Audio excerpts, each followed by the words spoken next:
Hello,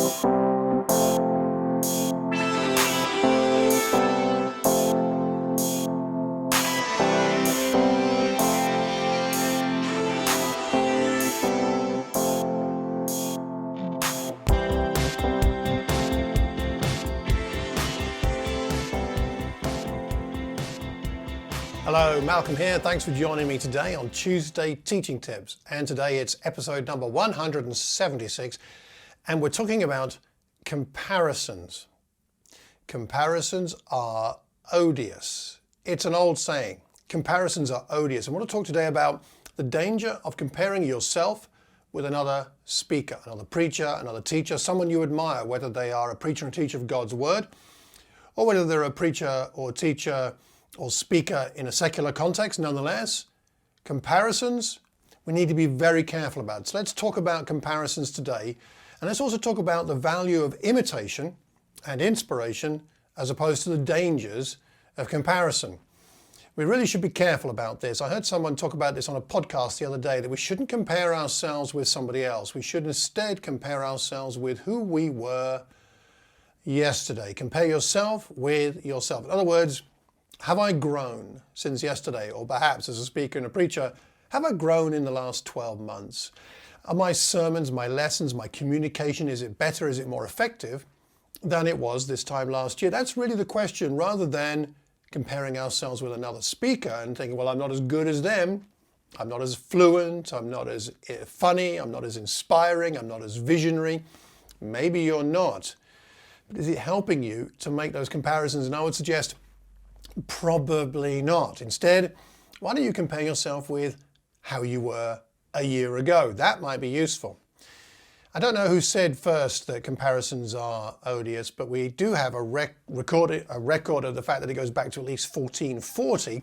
The first time I heard something like this was when I was studying A-level English literature many years ago, and I was doing the play Much Ado About Nothing by Shakespeare, and in there's a character called Dogberry who gets sayings wrong. So instead of saying comparisons are odious, he says comparisons are odorous. In other words, they smell. Well, actually that might even kind of be true. This is a brilliant way that Shakespeare often does things, and when he gets one of his characters to say something wrong, but it still actually makes some kind of sense. Comparisons are odorous. They leave a bad smell, and they do. Comparing ourselves with other people is an unfair thing to do to yourself, and it leaves a bad smell in your own heart, nostrils. I don't know exactly how that works, but there's something there. So what is the problem with comparing ourselves with other people who are speakers we admire? Nothing wrong with admiring them, but we'll come on to that in a minute. The problem is that you might be comparing yourself with somebody who has greater experience. About 10, 12 years ago, I said to someone that I wish I was as good as such and such another speaker. And that person said to me, but that's not fair on you. That person is 10 years older than you. They've got 10 years more experience than you. Don't compare yourself. And indeed, that lifted a burden off me when they said that. But if that person has greater experience than you, it's not a fair comparison. If they've got strengths where you've got weaknesses, or gifts where you don't have those particular gifts, then it's not helpful to compare yourself with that person. Instead, you'll find yourself being more insecure, inadequate, and if you're not careful, even angry towards that person, even if only subconsciously, and that's not going to be at all useful, is it? So you're not meant to be that other person. You're not meant to speak exactly like any other person. You're called to be the best speaker you can be. We don't see Paul and Barnabas and Apollos comparing themselves with each other. Oh, I'm not as good as Paul in terms of the old covenant understanding of that he manages to express, or I'm not as erudite as Apollos, or we don't get those comparisons in the scriptures. They're just different, and they're effective in their different ways. We see them, in fact, being used in different ways in different contexts, and that's the point. And this occurred to me more broadly, this whole comparison thing, a few years ago, and I don't remember why it came to me, whether I'd read a book or had a conversation with someone, but the whole issue of standards as well is problematic here. Yes, we want to grow and learn, but be careful with applying high standards to yourself. In discipleship in general, it's a bit of a challenge. It occurred to me a few years ago that, and forgive me if this comes across wrong, but in one sense, Jesus is not my standard. Now, In one sense he is, but in another sense he's not. Why? Because if I'm always comparing myself as a follower of Jesus with Jesus, and he's of course perfect, I'm always falling short. And that's not a healthy relationship. I can't be walking around after Jesus, following him, feeling like, well, I'm never going to match up, I'm never going to be good enough. And indeed, sometimes in our church context, we've given people the impression that that's the point. Jesus is the standard and you're not there and you need to be, and that's not helpful. Instead, I came to see that Jesus is not so much my standard as my inspiration. He's my inspiration and I want to imitate him. I want to learn from him. I want to be more like him. That's a good thing, but I don't have to be him. That's a very different thing. And the same thing I believe is true in our speaking culture, that we're not meant to be like another preacher. We're not meant to be that preacher. Perhaps we can learn something, however, and that would be a good thing. So how do we do that? Well, imitation is one of the ways we do that. Imitation of their good habits, their techniques, even their heart. That can be a very healthy thing. So if you admire a speaker, then what is it about their habits, their techniques, or their heart that you could imitate and learn about?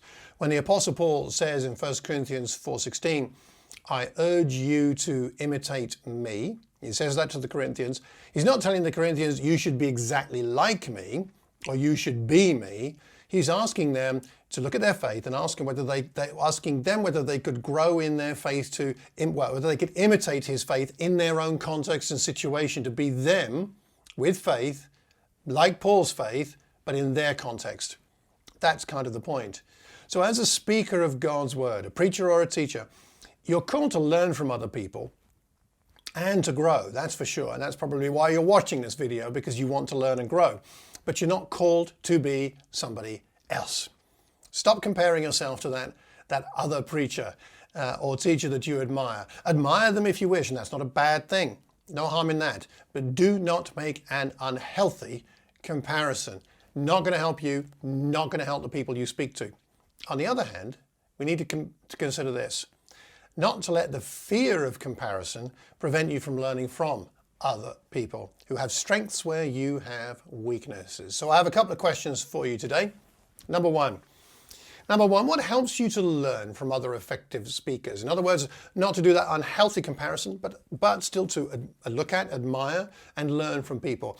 What helps you to actually learn, to get over that, if you like, the comparison hump of the danger of that, and still learn, imitate, and find things to not only admire but learn from? What helps you to do that? And what prevents you from unhealthy comparison?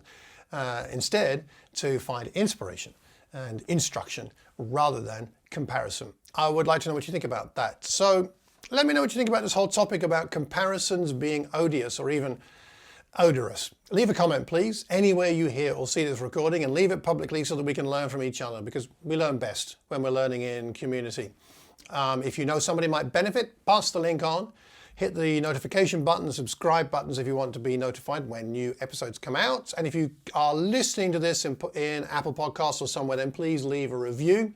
5 stars would be preferable. And I hope that until the next time, I do hope that you're able to avoid comparison, but find people you admire who you can imitate and learn from. So until the next time, take care and God bless.